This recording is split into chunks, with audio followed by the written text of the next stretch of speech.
So when you begin to think that there's this controlling elite, this controlling hand behind the curtains leading the planet to destruction, when you think the end is near, the apocalypse, Armageddon, and when you think we as a species are doomed, it is not they, it is you that brought this about.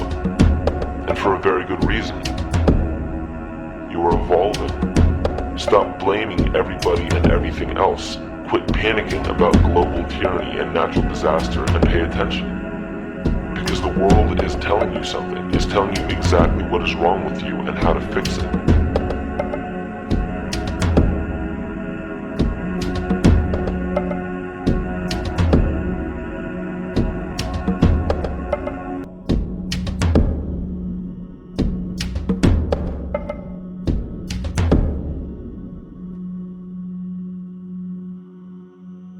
The true self is the epicenter of a person's entire being. It is the total sum of everything that we are. The false ego, on the other hand, is the idea and concept we create about ourselves in the course of our lives, which typically excludes any qualities we don't wish to accept about ourselves. However, humanity has been endowed with the freedom to choose either to obey the true self or to give in to the temptation of the vanity and materialism of the false ego. Choice to sustain nature or to destroy it. This freedom of choice weighs on the fate of the entire organism that we call humanity. Cancer begins with a group of cells within a community that fail to communicate with the conscious signal of the organism. Those cells begin to grow out of control and spread to other areas of the organism. This very disease is evident in our world today. The cancer upon our earth is the domination of our false ego and our divorce from nature. Collectively, among every human, the cancer upon our earth is the domination of our false ego and our divorce from nature. Collectively, among every human, vanity leads to segregation and competition. Competition leads to fear and greed. Greed leads to deceit and immorality. And immorality is the breeding ground for illness, waging war on our earth. Every act of hatred and destructiveness in our world begins with self-hate and self-destructiveness, and that all begins with a breakdown in communication. Degradation of language in this case is shown to affect biology. If something as basic and important as language can be degraded and devalued to such a degree, yet never questioned, what else might we be missing? Think of an aspect of your life that dictates the limits of your freedom. Government and law enforcement, insurance and pharmaceutical companies, taxes, building permits, driver's licenses, and more. There are hundreds if not thousands of stipulations, regulations, and boundaries on our freedom. And out of the ones that were just mentioned, how many have you researched to find out whether they apply to you or not? Let's look at the forms of law that we currently acquiesce to.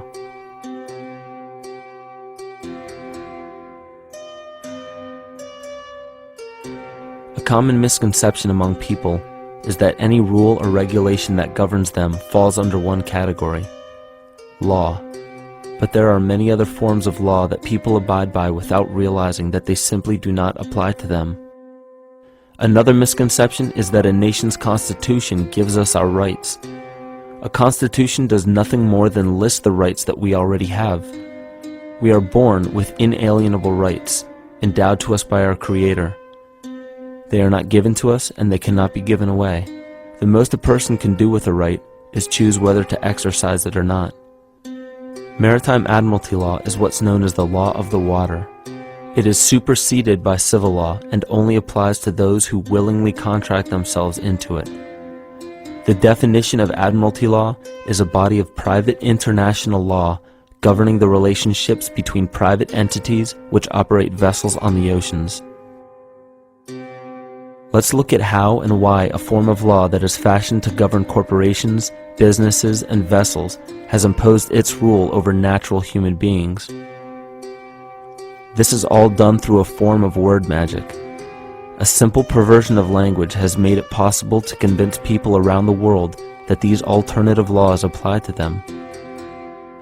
One of the predominant beliefs in modern culture is that licenses, permits, registrations, and other forms of documentation are required to operate motor vehicles, use public roads, build structures and establishments, engage in free enterprise, and much more.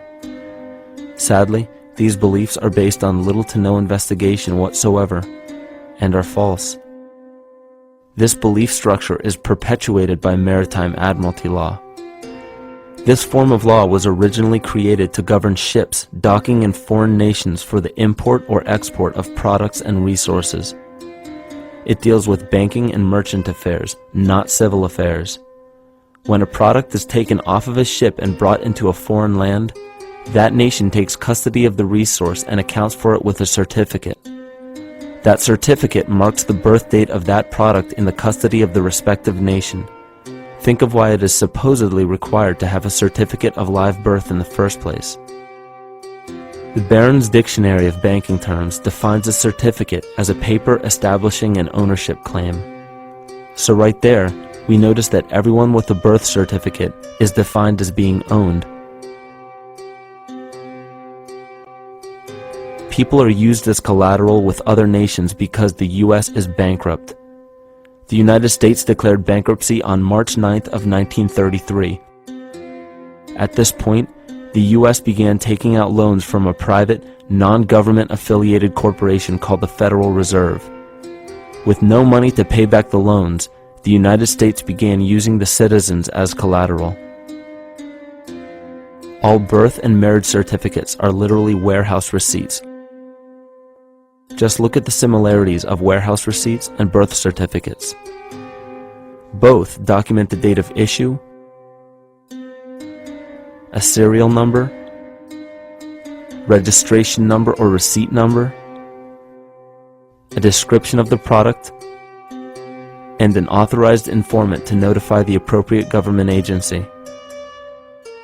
With all of this information being readily available, the majority of people are unaware of their involvement with maritime admiralty law. This is possible through the manipulation of language. This admiralty law changed the meaning of the word person from a natural living person to a corporation.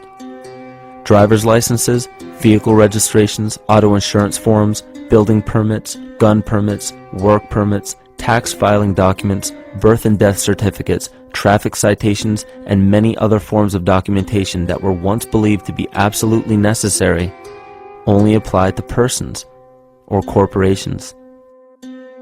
Upon signing such a legal document, you are indirectly waiving your rights under the Constitution and lowering your status to that of a corporation that is created with the same exact name as you. The only way to reconcile your true name from the name of the corporation is to take notice that the corporation has its name in all capital letters. This is known as capitis diminutia maxima. You may take notice that your driver's license, birth certificate, social security card, insurance cards, and more use all capital letters to legally represent the corporation with your name, not you. The corporation is known as an artificial person, whereas you, the human being, are known as a natural person. This deception goes even deeper when it comes to the courts that we attend. When showing up to court, you will notice that there are seats for witnesses behind a wooden fence or barrier. The defendant must cross through the entrance to the other side of the barrier where the plaintiff and judge sit. This act symbolizes the boarding of a ship.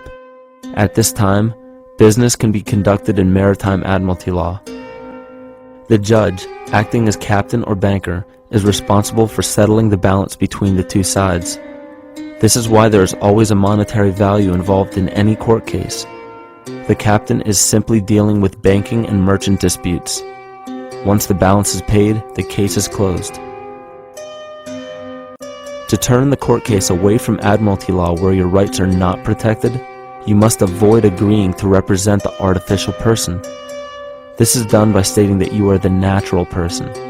You don't have a first or last name because those imply corporate title. In a court case, you may state that the court takes judicial notice of your honor's oath of office. Every judge must take an oath of office to practice law. Yet you must make it clear to the court and the jury that the judge is acting as judge and not banker. Remember that you are a natural human being of the earth. You are not governed by anything but your own consciousness. Laws are created within a society. The society that created the laws we see being enforced today is called the Law Society. Yet the most beautiful part of this entire deception is the fact that we are not part of the Law Society, so their laws do not apply to us.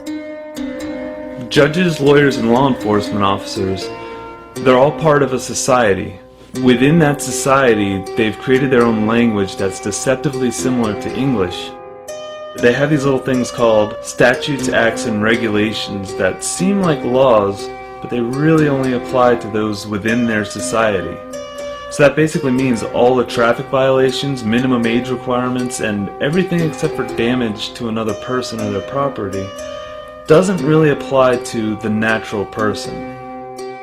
Laws only apply to those within the Law Society. The game being played is an illusion. You can simply choose to open your eyes and reclaim the freedom that you were born with, bound by nothing but the limits of your imagination. These are just a few examples of assuring that your rights are being protected. By far, the most important line of defense against this deception is to be aware of the perversion of language, and be absolutely aware of how you form your beliefs and concepts.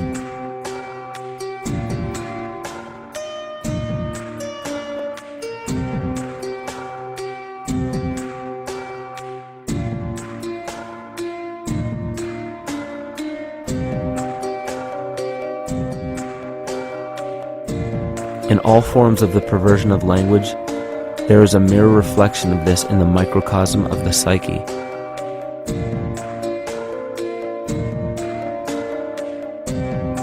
And the problem I see with humanity today is we don't truly know ourselves anymore. We have the 9-to-5 job, we have the house, the children, the bills, the television, the hobbies, and the errands that we run every single day, and we eventually begin to believe that this is who we are.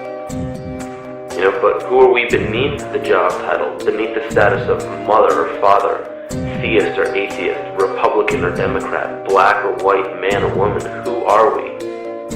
Who are we deep down inside? We don't know, because every time we hear an answer that we don't want to accept about ourselves, we deny it. We'll pass it off and project it onto somebody else and judge them for it. This is repression. And we see what repression can do to us on an individual level, but what about on a collective level of humanity? What happens when the whole world refuses to see what they truly are on the inside?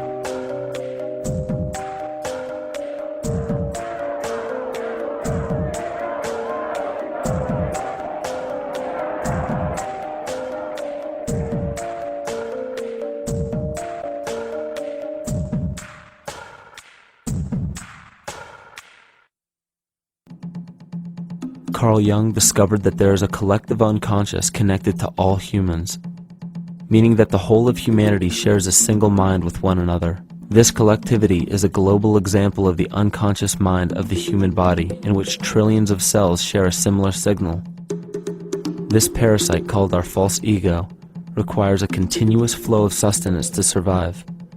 Food, fuel, and any other form of sustenance is energy. Human consciousness is an electromagnetic field of energy.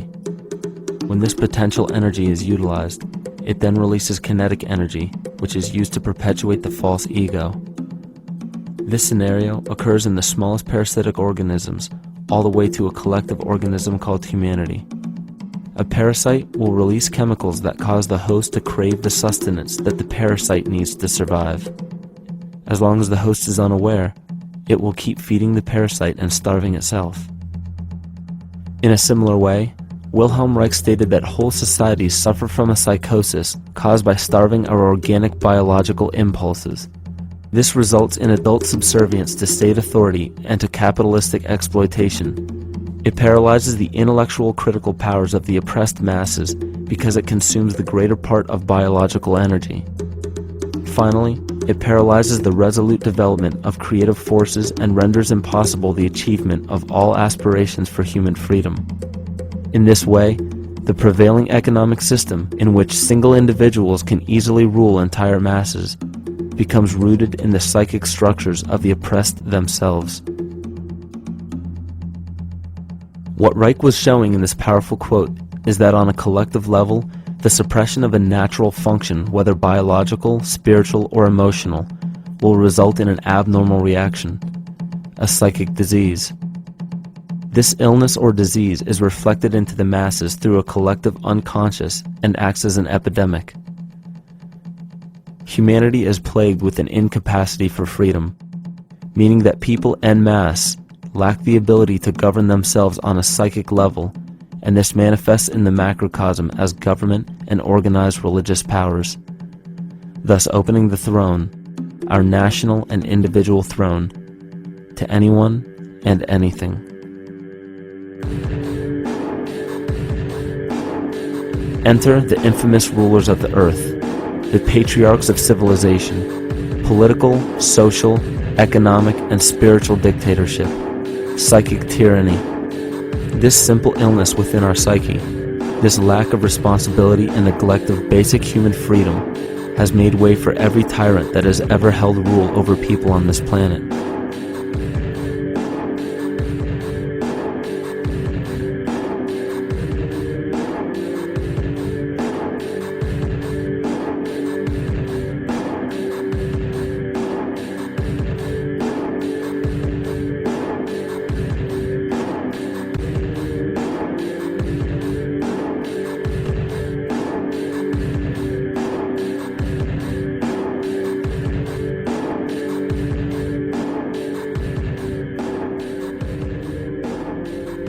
Every one of us has the capability to commit the most horrifying sin or show the most beautiful compassion to our fellow man. This is the very definition of an illness within the psyche and soul of man.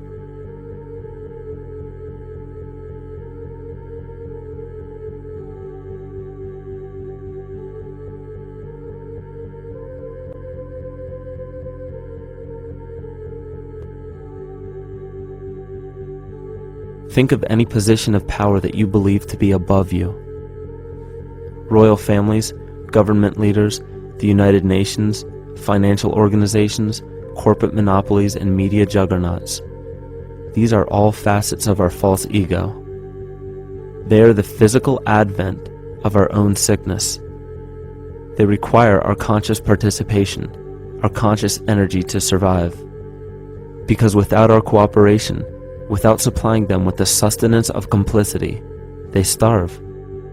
Their very nature depends on our desire to be ruled, and a typical symptom of the illness among humanity today is our continuous denial of our illness. Repression. We consistently repress those qualities we choose not to accept about ourselves. This is why it is so difficult to see the false ego and its multiple manifestations for what they truly are.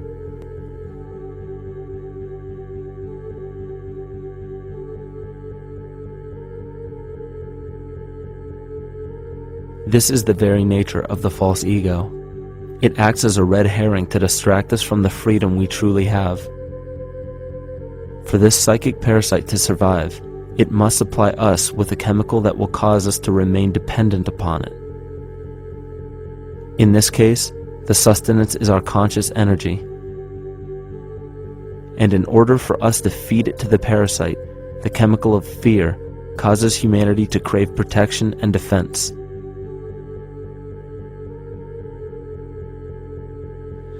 The functions of the body to survive can be broken down to two basic functions for any organism to survive.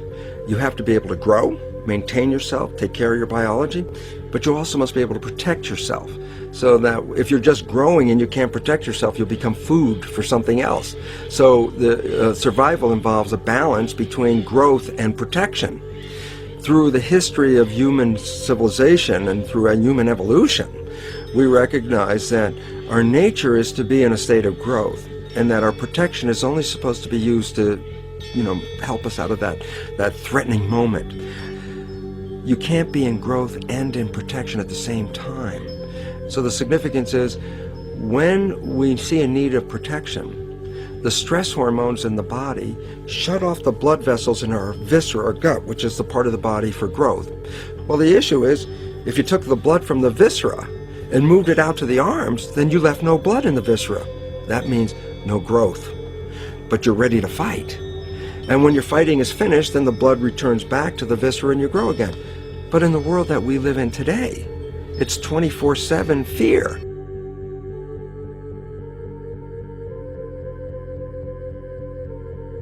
So we have a continuous dripping of that stress hormone into the body. It's just dripping all the time, getting us ready to run or fight or flight at any moment at the drop of a hat. We're ready to go because we're on guard.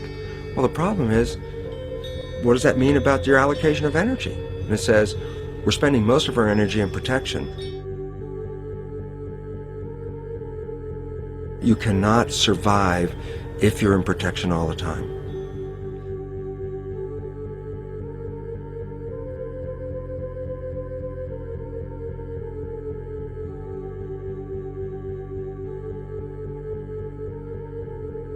And if the parasite can control the nature of the fear, it can then create a fear among us that only it can defend us against. A recent physical manifestation of this comes from Zbigniew Brzezinski, former Secretary of State who also supported President Barack Obama. In his book, The Grand Chessboard, he states, as America becomes an increasingly multicultural society, it may find it more difficult to fashion a consensus of foreign policy issues, except in the circumstance of a truly massive and widely perceived direct external threat. Even the Reichsfuhrer of the Nazi Party, Hermann Göring, sums up this game of supply and demand perfectly when he stated, "The people can always be brought to the bidding of the leaders." That is easy. All you have to do is tell them they are being attacked and denounce the peacemakers for lack of patriotism and exposing the country to danger. It works the same in any country. It also works the same in every individual psyche. Just remember that the false ego has only one desire: to become greater and more powerful than the true self.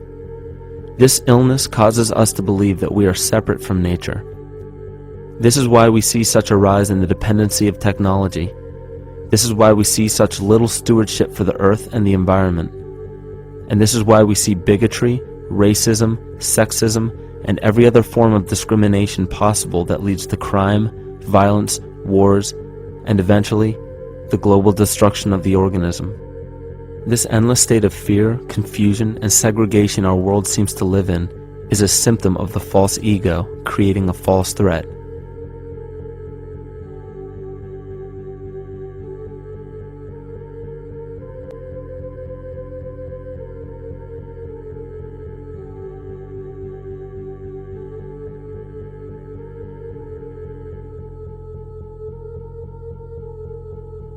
Many of the United States presidents have blood relations with each other.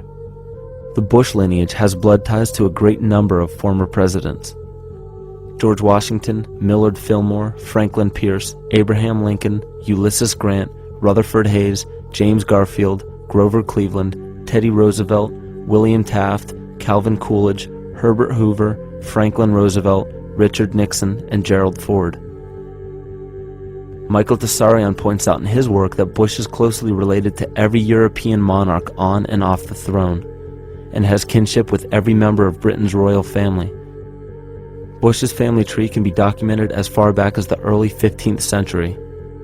He has a direct descent from Henry III and from Henry VIII's sister Mary Tudor. He is also descended from Charles II of England. And we also find that George W. Bush is a direct descendant of Godfrey the Bullion. Godfrey was the first king of Jerusalem after he recaptured it from the Saracens, which was the name for the Islamic faith during the Middle Ages. It is interesting to note that the current occupation of the United States in the Middle East was re-established by the same family, George Bush Sr. in 1991, and again by George Bush Jr. in 2003. George Bush Jr. is then found to be a cousin to both opposing candidates of his 2 terms in office, Al Gore and John Kerry.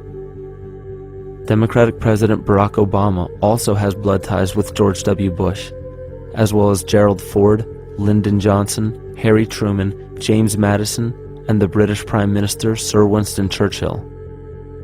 On the opposing side of the 2008 presidential ballot, John McCain is descended from Robert the Bruce, King William I of Scotland, and also Godfrey the Bullion. Probably one of the most interesting facets of the bloodline relations is the fact that the whole British royal family has descent from the Muslim prophet Muhammad through the Arab kings of Seville. This bloodline was passed through the kings of Portugal, Castile, and eventually down to King Edward IV. And this is a very, very different story from what you hear the media pumping out every day, being this idea of lineal superiority. It's completely debunked according to the foremost authority of aristocratic lineage, Burke's peerage. And this just goes to show that there's the true story, and then there's the manufactured illusion, the front that's given to the public.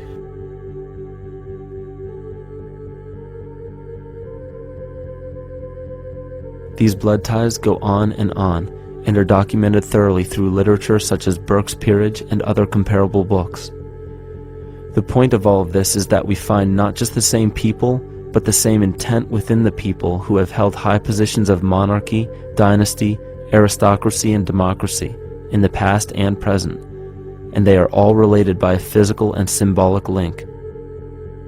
This bloodline carries the symbol of our illness.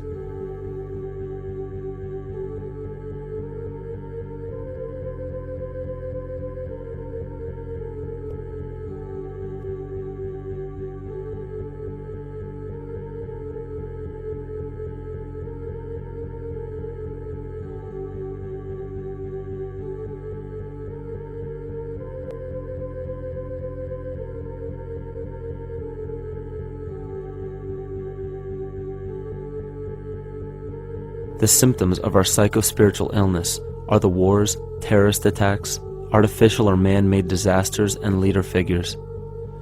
As long as the people remain oblivious to their inner drives and inner nature, they will always fail to recognize why these events take place and why these figures rise to such powerful positions. The reason why we have failed for thousands of years to conquer these archetypal rulers permanently is because for thousands of years we have been fighting the symptoms of an illness and not the root cause. For every corrupt government that falls at the hands of a revolutionary, oppressed people, two more will rise in its place every time, because the root cause of a corrupt government does not exist in the individual leading that government. It exists within the psyche of every individual, because an unaware host to a deadly parasite will do anything to avoid accepting his own incapacity for freedom.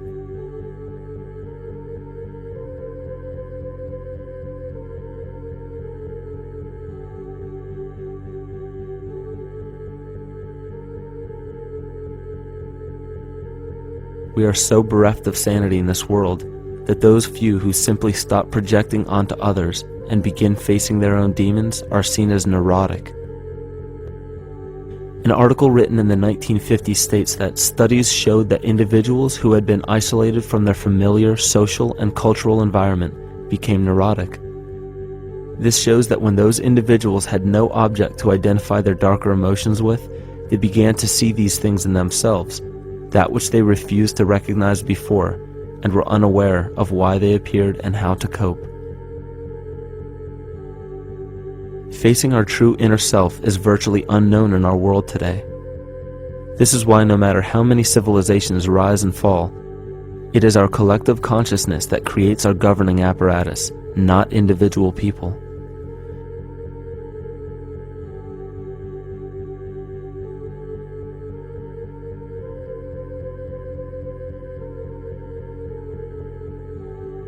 And after countless attempts, you would imagine that people would realize that a physical retaliation may not be the solution.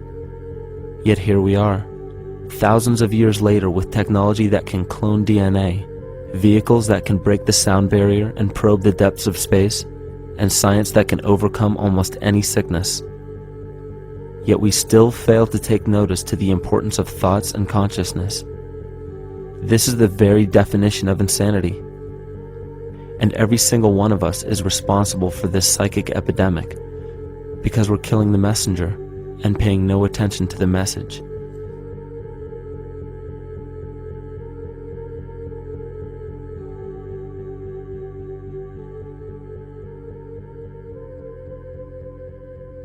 The progeny of our psychological disease began growing rapidly after a series of catastrophes forced the collective into a somatic state of fight or flight. This lowered the immunity of the population by introducing a state of immense stress. Our body becomes more susceptible to illness under stress. In this manner, humanity fell ill when entire bodies of land were swallowed up by the floodwaters. This uprooted many tribes, chiefdoms, and civilizations from their homes, and their ritual practices that were used as a conduit for psychic wellness were put on hold in order to survive the catastrophe and seek new homes. The shamans were spread to many new areas of the world. This information has been suppressed. We are made to believe that advanced civilizations such as ancient Egypt and the Mayans of Mesoamerica came about with no prior rudimentary remnants or evidence of evolving intellectual artifacts to bring them to their peak. We are meant to believe that their incredible knowledge of mathematics, astrology, agriculture, economy, polity, and architecture came out of nowhere. This leads many researchers today to the understanding that the origins of these civilizations have been suppressed. Not surprisingly, the force that has guided the suppression of this knowledge comes from the exact bloodline of the political and religious leaders stated previously. These are some of the notable book burnings and suppression of important texts in our history.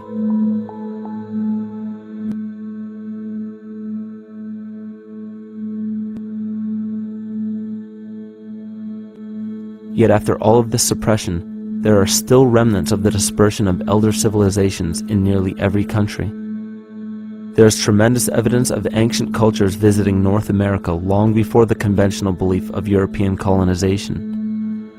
Barry Fell states in his book America BC, there are ancient inscriptions now being reported from nearly all parts of the United States, Canada, and Latin America, written in various European and Mediterranean languages in alphabets that date from 2,500 years ago. William Commonus Beaumont wrote, "The Toltec and Maya civilizations never originated on American soil, but appeared there full-blown, with a well-defined art and system of hieroglyphic writing which possesses affinities with Egyptian. It is found that there are thousands of prehistoric sites across New England and several other northern states showing inscriptions, carvings, and mounds created by Druidic mariners as far back as 800 BC. To suppress this information further, it was not only imperative for the bloodline to burn the documented texts containing true historical information, but to wipe out the cultures that derived from these ancient shamans. The most devastating genocide ever endured was and still is the annihilation of shamanic tribes. We've lost our traditional roots and don't know about ritual. The dragon dances and the ghost dances of the Native American Indians, what do you think that was all about? All the shamans of the world, when they do their rituals, they're doing that. Their work, harmonically through dances, is to strengthen the immune system of the earth. But they've been all murdered. So that was why in the 17th century, exactly the same period I'm talking about, there was an all-out agenda that when you come across indigenous people, you annihilate them. Columbus was sent on his expedition along with agents of the crown to disrupt the lives of the natives and seize mineral resources. He visited every island in the Caribbean, depleting the gold and taking as many slaves of the native Taino tribe as possible. 5 million natives were murdered within 3 years, according to Leah Trabeck. Within 15 years, the Arawak tribe of 250,000 was completely wiped out. The population of the United States prior to European contact was greater than 12 million. 4 centuries later, the count was reduced by 95% to 237,000. From 1494 to 1508, over 3 million people had perished from war, slavery, and the mines. Who in future generations will believe this? I myself, writing this as a knowledgeable eyewitness, can hardly believe it. My eyes have seen these acts so foreign to human nature, and now I tremble as I write. Another agent of the false ego bloodline was Hernando Cortez, who decimated the Aztec tribe and plundered their mineral resources. This again was the case through Cortez's second cousin, Francisco Pizarro, who conquered the Incan Empire in Peru. These atrocities are seen throughout Africa, New Zealand, New Guinea, East Timor, and are still seen today in Canada. This was a deliberate attempt to bury any surviving remnants of the ancient world and our true history. It is a naive mistake, however, to categorize and blame everything and everyone involved with politics or religion for this suppression of knowledge. It is only natural for people to crave spiritual understanding when there are so many manufactured missing links and perversions in the spiritual text today. And due to this void of spiritual wisdom, honest and moral people who are simply trying to understand their place in this world become the prime consumer market for those who wish to exploit this vulnerability. To have enough power to run our own lives, basically. If we look at the New Age movement, for instance, which is another kind of trap in all of this, where people might end up actually. They're looking for something so bad that they're taking all these things that are handed to us or to them. But it's not really based on any real understanding. It's still kind of coming from a religious type of perspective. People are genuinely seeking something new. They're genuinely seeking a new type of spirituality, or to better themselves, or to change something. But this is being hijacked, and what they actually do is that they lead you into another type of group mentality or new age religion, whatever it is, and people still are not able to kind of really break free from that and follow their own journey or their own path, which I think is very important in all of this.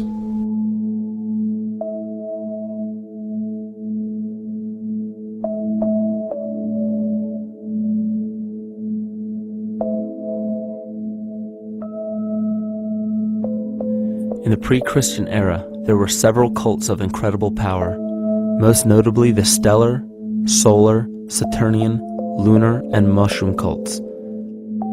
It is simple to see that worshippers of the lunar goddess comprised of the lunar cult. The worship of sun gods were indicative of the solar cults. The Saturnian cult, which consisted of Phoenicians and Canaanites, worshipped El or Eli. The biblical exodus of the Hebrews from Egypt showed that they entered Canaan and merged the lunar cult of Isis, the solar cult of Ra, and the Saturnian cult of El to form Isis, Ra, El. Israel. The old Israelitish cult and mythology, the Yahweh worship, the patriarchal legends, the sojourn in Egypt, and so on, are rooted in the religion of the sacred fungus developed from the underlying fertility philosophy of the ancient Near East. The Jewish mitre, Muslim turbans, and military berets are derivations of the symbol of the mushroom cult.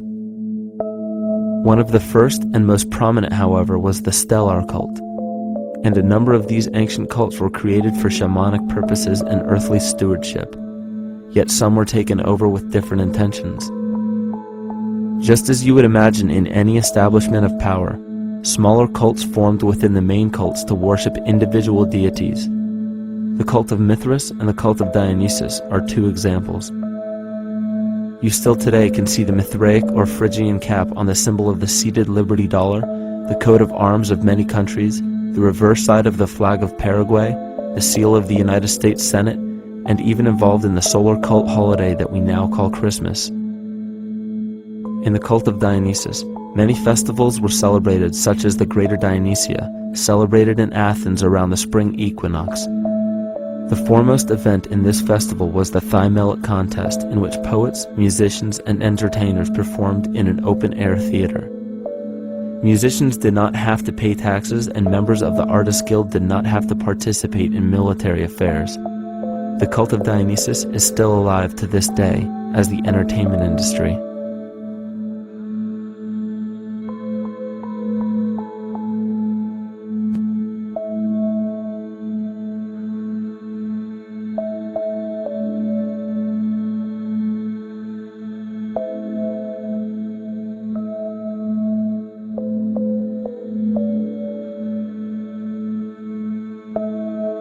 These cults still exist in many important positions of power throughout the entire civilized world.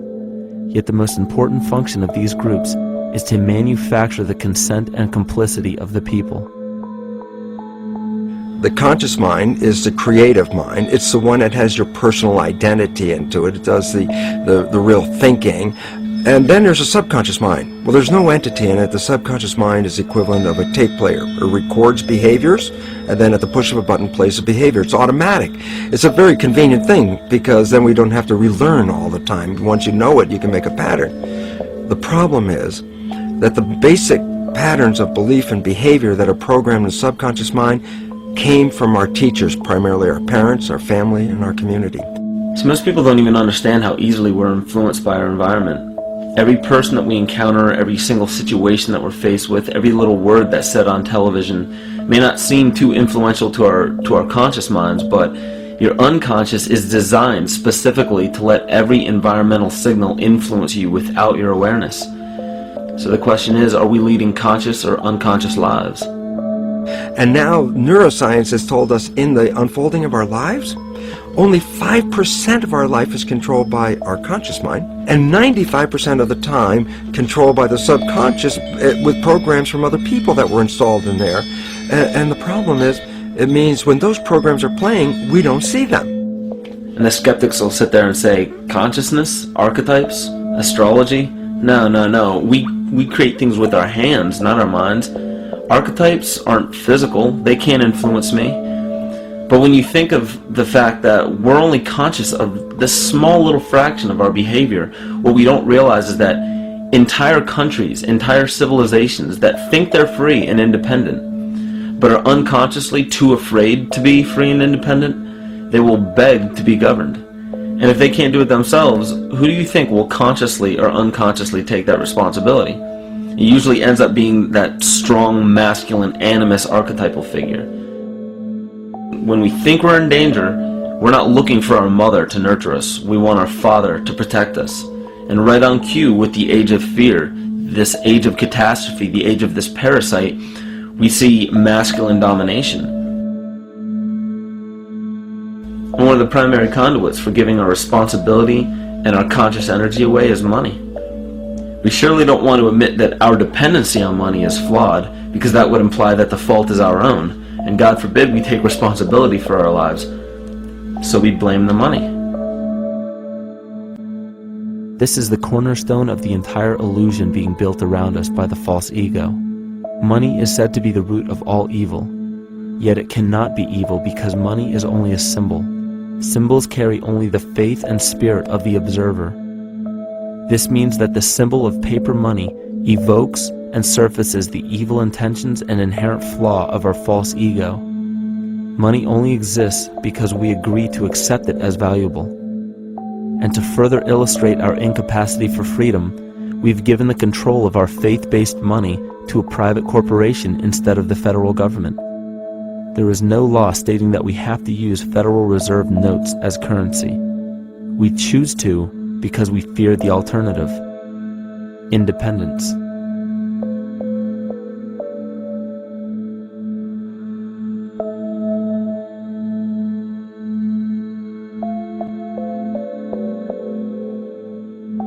But it's not even really about money, it's about energy, because money is simply this material thing that allows billions of people to crave just one thing and put their energy into the same thing.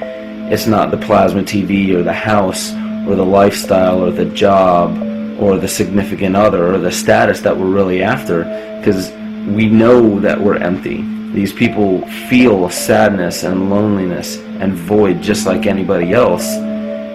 And they either want to fill that void with materialism because they think that that'll make them feel better, or they want to sedate the void feeling with material possessions. So it all comes back to this feeling of having to put our dependency into an external source, something that we have absolutely no control over.